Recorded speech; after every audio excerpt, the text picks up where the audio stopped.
Finally Spiti valley का road trip शुरू हो चुका है। सच कहूं तो काफी टाइम से प्लान कर रहे थे, पर जब तक गाड़ी रोड पर नहीं होती तब तक सफर रियल नहीं लगता।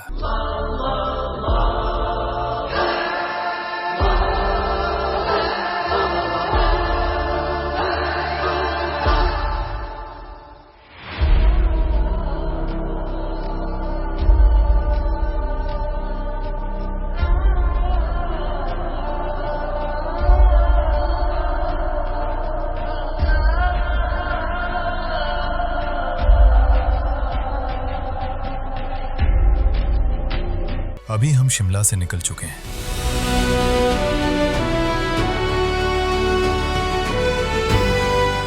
और जैसे जैसे शहर पीछे छूट रहा है, वैसे वैसे एक्साइटमेंट बढ़ती जा रही है।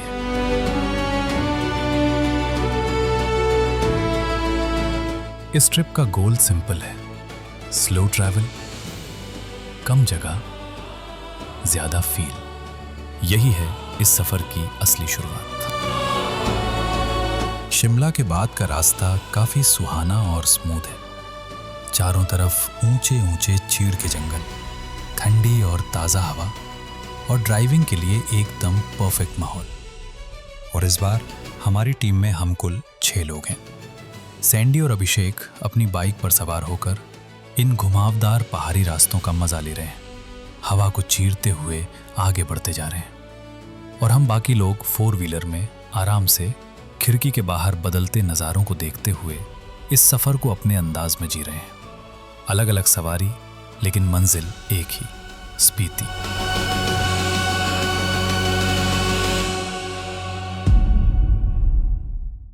यहां तक आना आसान था। कॉफी मिल रही थी, लोग मिल रहे थे, जिंदगी जानी पहचानी सी लग रही थी। लेकिन नारकंडा के बाद आराम धीरे धीरे पीछे छूटने लगता है।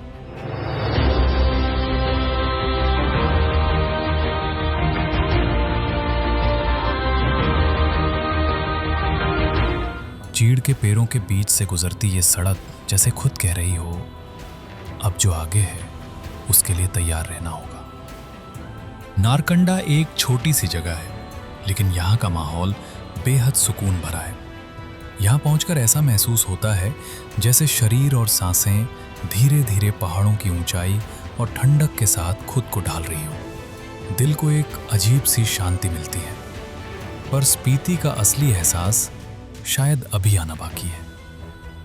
और फिर चिटकुल।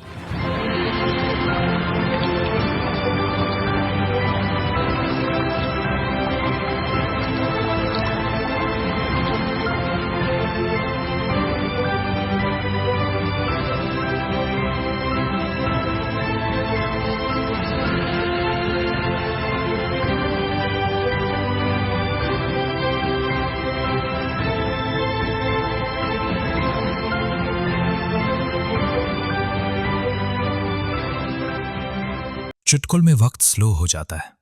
सुबह बिना अलार्म के होती है और शाम बिना प्लान के। यहां बच्चे बिना स्क्रीन के हंसते हैं और लोग बिना किसी जल्दबाजी के जीते हैं। आज कोई जल्दी नहीं है। चुटकुल में सब कुछ धीमा है, लोग, समय और शायद हम खुद भी। बस नदी के किनारे बैठ जाना, ठंडी हवा को महसूस करना और कुछ भी ना करना, शायद इसी एहसास को सच्ची छुट्टी कहते हैं।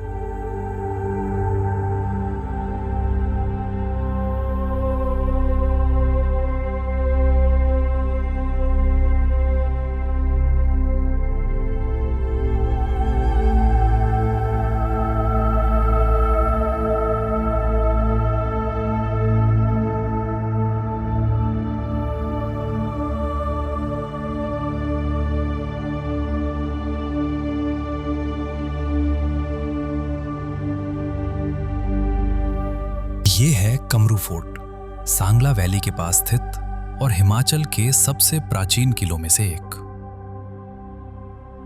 इस किले का संबंध माता कामाख्या देवी से माना जाता है। स्थानीय लोगों के लिए यह सिर्फ एक ऐतिहासिक संरचना नहीं, बल्कि एक आस्था का स्थान भी है।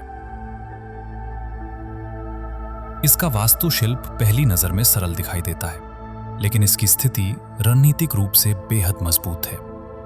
यहाँ खड़े होकर पूरी सांगला घाटी का विहंगम दृश्य दिखाई देता है, जो ये बताता है कि पुराने समय में रक्षा के लिए यह स्थान कितना महत्वपूर्ण रहा होगा।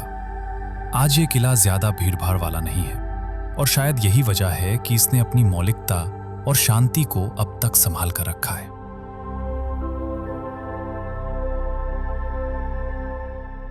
और ये है बद्री टेम्पल, संगला वैली का एक छोटा लेकिन बेहद महत्वपूर्ण धार्मिक स्थल।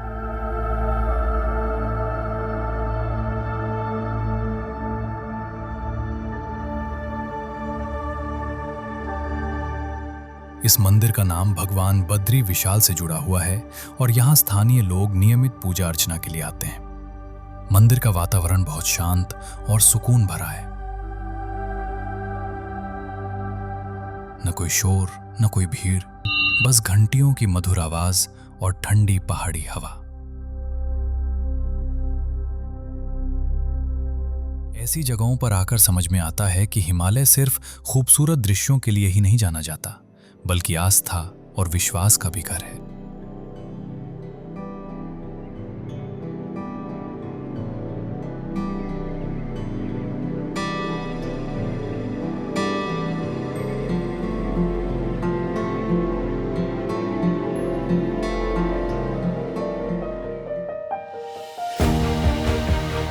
यहीं से हिमालय अपना असली चेहरा दिखाता है। ग्रीन पीछे छूट जाता है और जिंदगी मिनिमल हो जाती है। ग्रीन धीरे धीरे डिसअपीयर हो रहा है और माउंटेन्स बिल्कुल रॉ दिखने लगते हैं।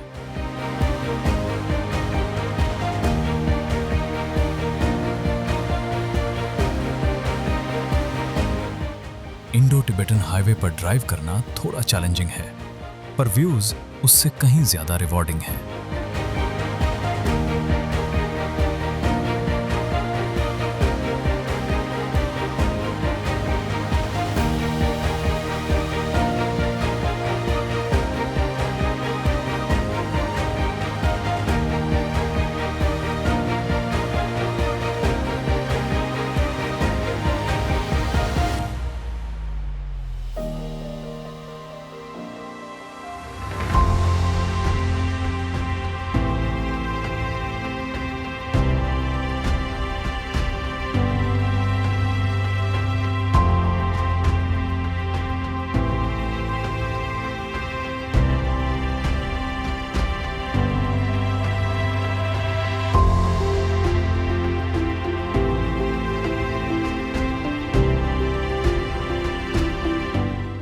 नाको पहुंचकर टेम्परेचर नोटिसेबल ड्रॉप हो जाता है।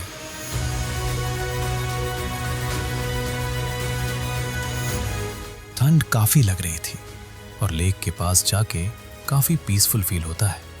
नाको शोर नहीं करता, ये बस रुक जाता है और जो रुकता है वही महसूस करता है।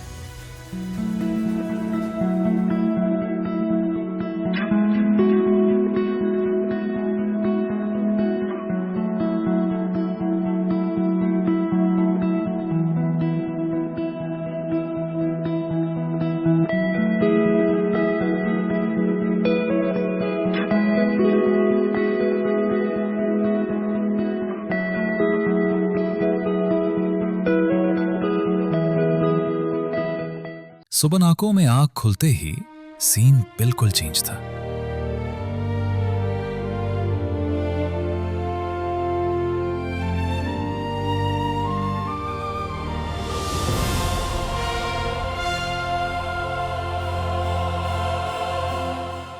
रात को सब क्लियर लग रहा था, पर सुबह हल्की स्नोफॉल शुरू हो चुकी है।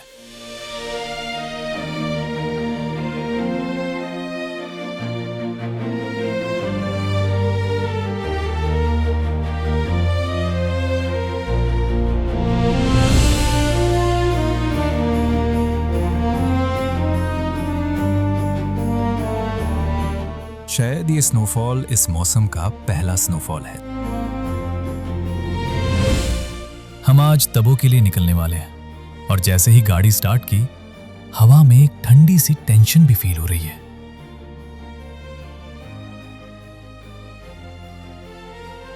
स्नोफॉल अभी हैवी नहीं है, पर रोड पर लेयर बनने लगी है। माउंटेन्स में ऐसे मॉर्निंग्स काफी अनप्रेडिक्टेबल होते हैं।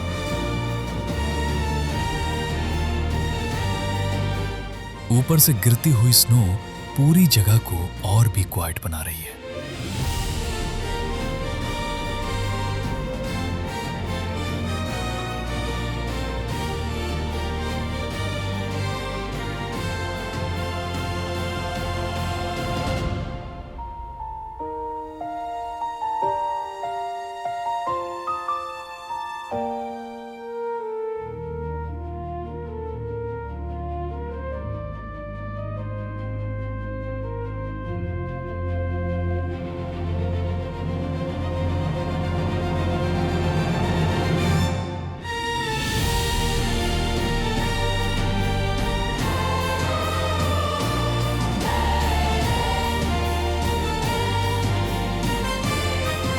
दो तीन दिन बाहर के खाना आप लोग। हम लोग जा रहे हैं अभी ताबो जा रहे हैं। ये क्या इधर ही उगता है क्या, ये बताओ। आप लोग आके कहाँ से आए? नाको से है। नाको से है। उधर तो बहुत बर्फ गिर गया। नाला ठीक है, नाला ठीक है, नाला ठीक है, रोड ठीक है। आप लोग कैसे जाएंगे अभी इधर से? उधर नहीं जाना, हम लोग इधर जाना है। इधर जाएंगे, पैदल ही जाएंगे। पैदल कहाँ तक जाएंगे आप लोग? शलकर। शलकर। यहाँ से आपको मिलेगा चांगो, चांगो से आगे शलकर। अच्छा 5 किलोमीटर। ठीक है आ रहे हैं फिर। अच्छा।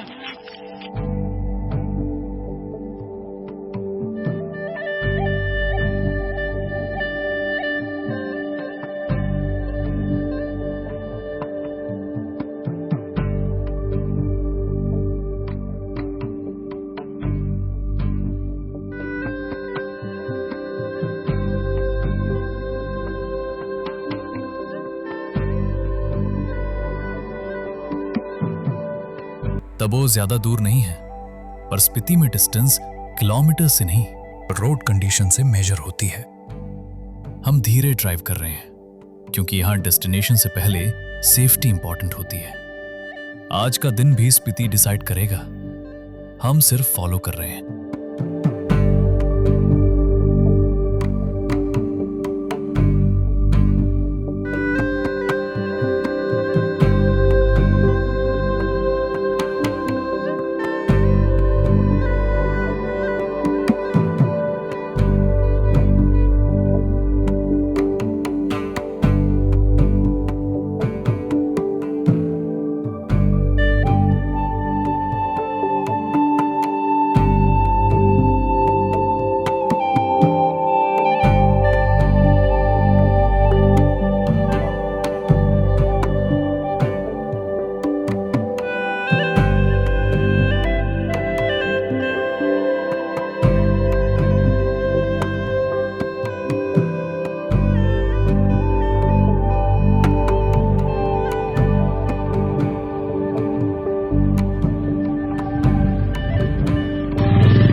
ताबो एक छोटा सा विलेज है, पर मोनेस्ट्री के अंदर जाते ही बिल्कुल अलग एनर्जी फील होती है।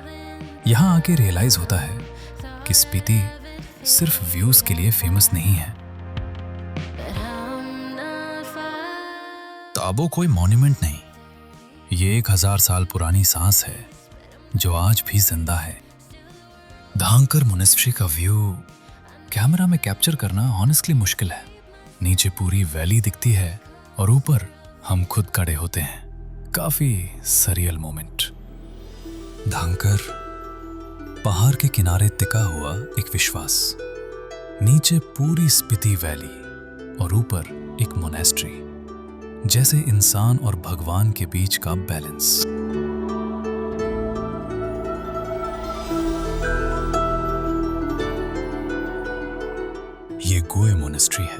स्पीति वैली का एक छोटा सा पर काफी यूनिक और इम्पोर्टेंट स्पिरिचुअल साइट।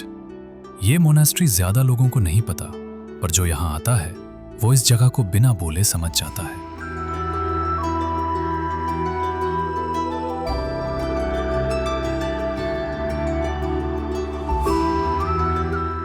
गोए मोनास्ट्री का सबसे खास पहलू है यहाँ प्रिजर्व किया गया एक 500 साल पुराना नेचुरली ममिफाइड मॉन्क का शरीर। माना जाता है कि ये मॉन्क डीप मेडिटेशन में अपना शरीर छोड़कर गए थे।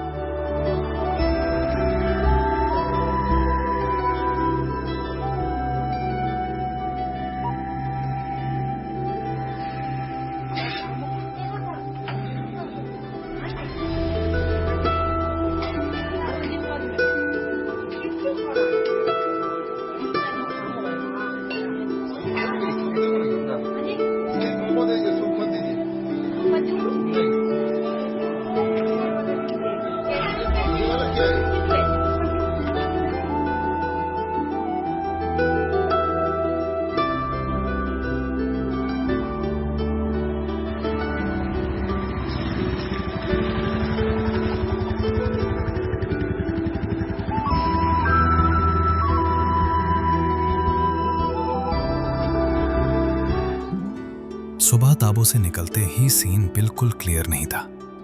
वेदर थोड़ा अनप्रेडिक्टेबल लग रहा था, पर प्लान था काजा पहुंचने का, पिन वैली के रूट से।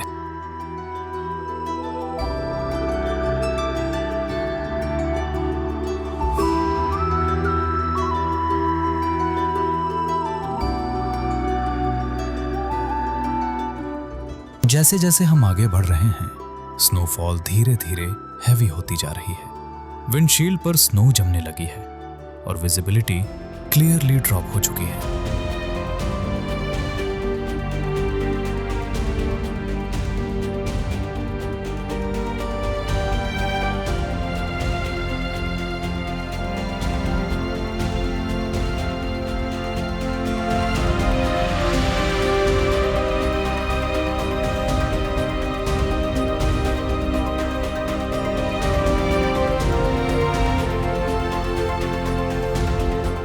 रास्ता पत्थर आ रहे हैं और काजल तक जा रही है गाड़ियाँ, और आगे काजे से आगे आगे नहीं जाएगी ना। अच्छा, और पत्थर कहाँ गिर रहे हैं?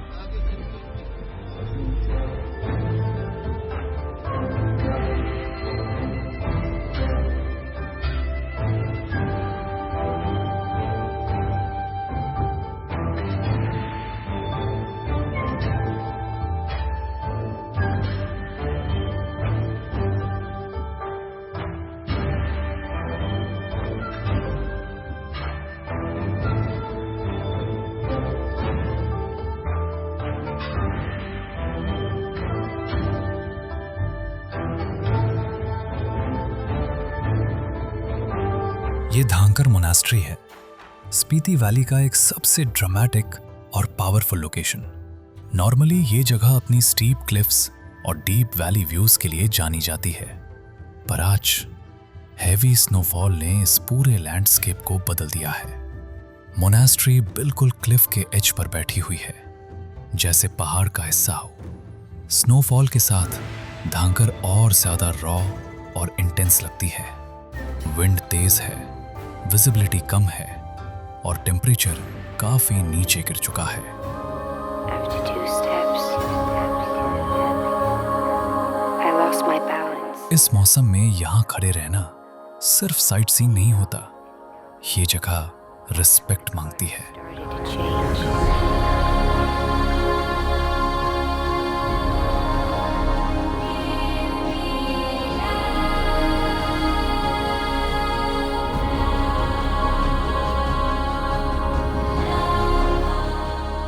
धांकर सिर्फ एक मोनास्ट्री नहीं है, ये स्पीति की हिस्ट्री, सर्वाइवल और स्पिरिचुअल स्ट्रेंथ का सिंबल है।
आज हम स्पीति रोड से थोड़ा सा हट रहे हैं क्योंकि आज का प्लान है पिन वैली नेशनल पार्क।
और नेशनल पार्क मतलब वाइल्ड लाइफ, जो मेरे दिल के सबसे करीब है। और जो वाइल्ड लाइफ यहाँ मिलती है वो दुनिया में बहुत कम जगह में दिखने को मिलती है, और वो है स्नो लेपर्ड। स्नो लेपर्ड नाम सुनते ही एडवेंचरस हो जाता है दिल।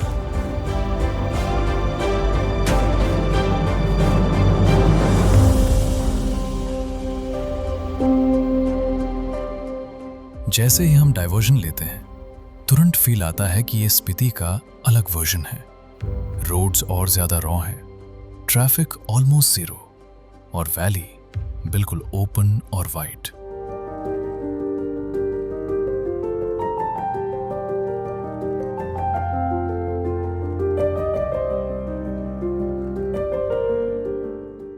पिन वैली का वाइब थोड़ा आइसोलेटेड है और ऑनेस्टली काफी अंडररेटेड भी। पर आज वाइट हो चुका है, ट्रैक्स दिख रहे हैं, पर रोड और वैली के बीच का डिफरेंस कभी कभी समझना मुश्किल हो जाता है। इस पॉइंट पर एक्साइटमेंट से ज्यादा फोकस इंपॉर्टेंट हो जाता है।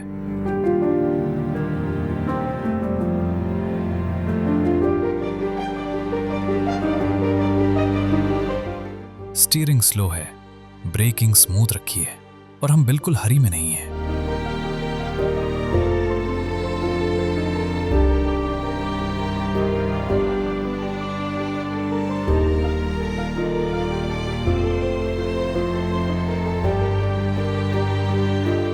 इस पूरे रूट पर सैंडी और अभिषेक बाइक्स पर थे। हैवी स्नोफॉल के बीच बाइक राइड करना कोई एडवेंचर स्टंट नहीं होता। ये पेशेंस, कंट्रोल और एक्सपीरियंस का टेस्ट होता है। स्नोफॉल के बीच पिन वैली बिल्कुल अलग ही लग रही है। नॉर्मली जो ब्राउन और ड्राई दिखती है, आज वो पूरी वाइट साइलेंस में कवर हो चुकी है। ये पेशेंस, कंट्रोल और एक्सपीरियंस का टेस्ट होता है। स्नो सीधा वाइजर पर गिर रही है, ग्लव्स भीग रहे हैं और फिंगर्स नम हो रही हैं। रोड पर ग्रिप लिमिटेड है और हर एक टर्न पे फुल फोकस रिक्वायर्ड है। सैंडी और अभिषेक दोनों बिल्कुल रिलैक्स पोस्चर में राइड कर रहे हैं। कोई रश नहीं, कोई ओवरटेक नहीं।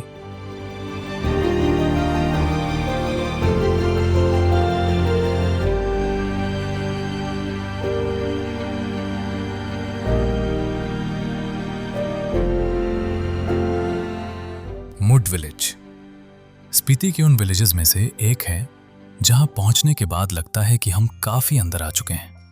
रोड छोटी है, रफ है, पर व्यूज इनसेन है।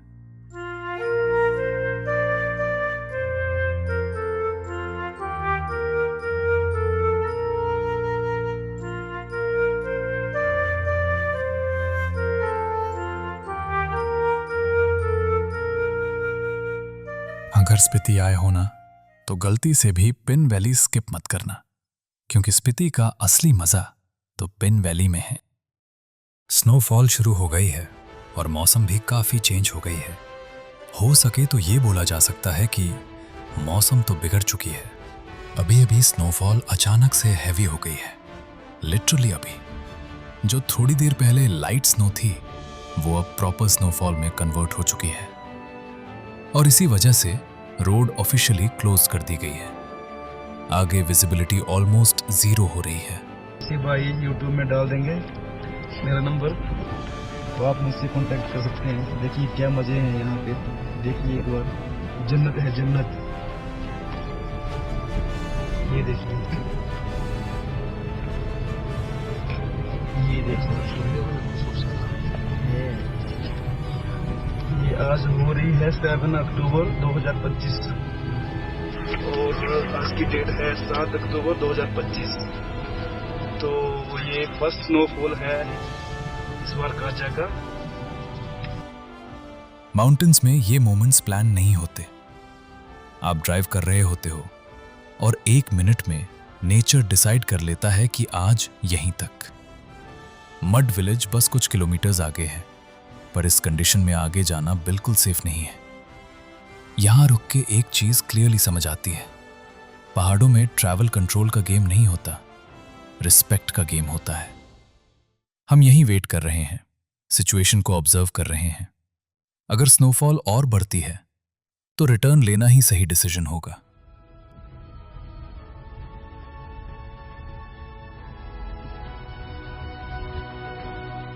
दीदी होम स्टे है? हाँ जी, होम स्टे है इधर कहीं? बैठने के लिए? हाँ, रात को रुकने के लिए। हाँ जी, हाँ जी, हाँ, नीचे है। नीचे इसी रोड पे? इसी रोड पे मिलेगी, थोड़ा जगह।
काजा पहुंचते पहुंचते लगता है जैसे सिविलाइजेशन थोड़ी वापस आ गई हो। कैफेज, मार्केट, लोग, स्पीति का सेंटर यहीं है।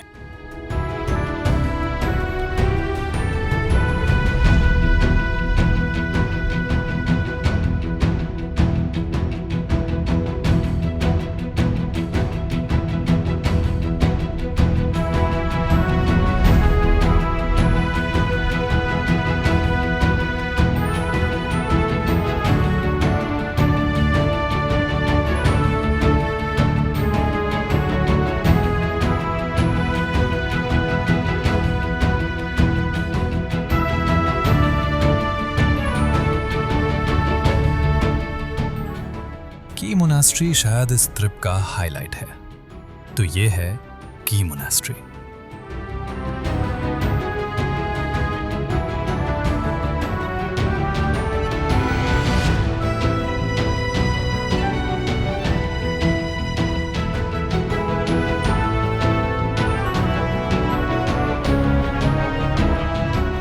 की मोनास्ट्री में कुछ अलग है। शायद हवा ज्यादा शांत है या शब्द कम है। यहां बैठकर समझ आता है कि जिंदगी को ज्यादा चीजों की जरूरत नहीं होती। थोड़ा सा स्पेस, थोड़ी सी शांति और सच्चाई।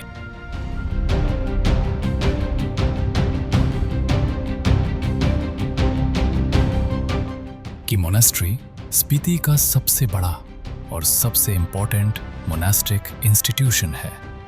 ये मोनास्ट्री ना सिर्फ रिलीजियस सेंटर है, बल्कि एजुकेशन और कल्चरल प्रिजर्वेशन का भी हब है।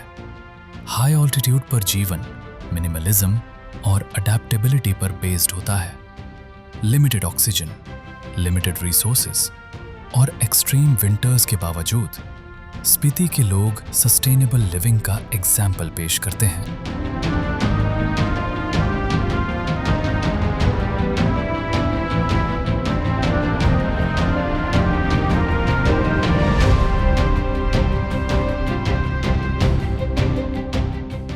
स्पीति वैली एक डेस्टिनेशन नहीं बल्कि एक लिविंग लैंडस्केप है। यहाँ का जीवन रेसिलियंस, पेशेंस और बैलेंस सिखाता है। जब हम स्पीति छोड़कर लौटते हैं, हम सिर्फ विजुअल्स नहीं ले जाते बल्कि एक डीपर अंडरस्टैंडिंग ले जाते हैं कि एक्सट्रीम कंडीशंस में भी हार्मनी के साथ कैसे जिया जा सकता है।